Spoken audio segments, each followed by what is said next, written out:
আসসালামু আলাইকুম সাবরেস ব্লগ ভিডিওতে সবাইকে স্বাগতম জানিয়ে শুরু করছি আজকের ভিডিও। শুভ সকাল। সকালের শুরুতে আমরা ফ্রেশ হয়ে নাস্তা পানি রেডি করি। তো আজকে খোলা চাবিটা তৈরি করছিলাম।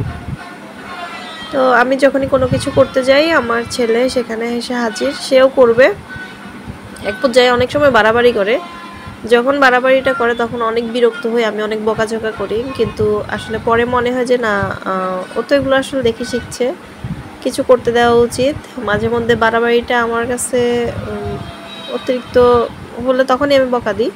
এমনিতে সচরাচর ওকে কিছু না কিছু বলি, করো, সমস্যা নেই, কিন্তু বেশিরভাগ সময় আসলে বকাঝকাটাই খায়। পরে চিন্তা করলে নিজের কাছেও খারাপ লাগে। আসলে কিছু করার নেই। আর কার কার সাথে এমন হয় যে বাচ্চারা কাজ করতে আসলে আমরা বিরক্ত হই বা মায়েরা বিরক্ত হন? অবশ্যই আমাকে কমেন্টে জানাবেন। আর